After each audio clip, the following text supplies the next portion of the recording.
তুমি যদি নাম জপ করো, নাম তোমার পথ দেখাবে। মনে রেখো, নামেই ঈশ্বরের বাস। আজকে আমরা এমন একটি বাণী নিয়ে আলোচনা করব, যা শুনলে আপনার ভেতরের অস্থিরতা থেমে যাবে। ঠাকুর নিজেই বলছেন, তুমি যদি নাম জপ করো, নাম তোমার পথ দেখাবে।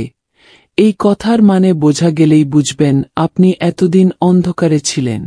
এই বাণীতে ঠাকুর দুটি বড় জিনিস বলছেন। ১. নাম জপ করো। ২. নাম তোমার পথ দেখাবে। মানে তুমি নিজে কোনো বড় কর্ম করতে পারো বা না পারো, কিন্তু ঈশ্বরের নাম জপ করা মানে নিজেকে তার সঙ্গে সংযুক্ত করা।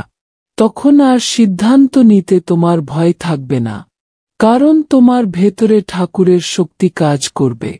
ধরুন আপনি জীবনে হারিয়ে গেছেন, চাকরি নেই, পরিবারের সমস্যা, মন ভেঙে গেছে। ঠিক এই সময়ে ঠাকুরের নাম জপ যদি করেন, তাহলে আপনি নিজের চিন্তার স্রোতকেই বদলে ফেলবেন।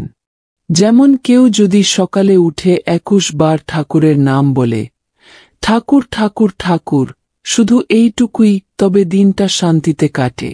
এটা পরীক্ষিত। আপনি চাইলে প্রতিদিন মাত্র ৫ মিনিট ঠাকুর শব্দ জপ করতে পারেন। শুধু নিজের মনে মনে বলুন, ঠাকুর ঠাকুর ঠাকুর। এই জপ করার সময় আপনার মন যেভাবে শান্ত হবে, সেটা আপনি নিজেই বুঝবেন। আর ২১ দিন টানা করলে আপনার চিন্তাভাবনাতেও পরিবর্তন আসবে। আপনি আজ থেকে একটুকু চেষ্টা করে দেখুন।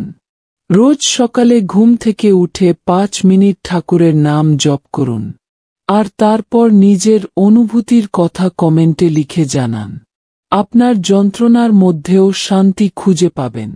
এই ভিডিও যদি আপনার অন্তরে আলো ছড়ায়, তাহলে ঠাকুরের নাম আর এই বাণী যেন আরও মানুষ জানে, সেজন্য ভিডিওটা শেয়ার করুন।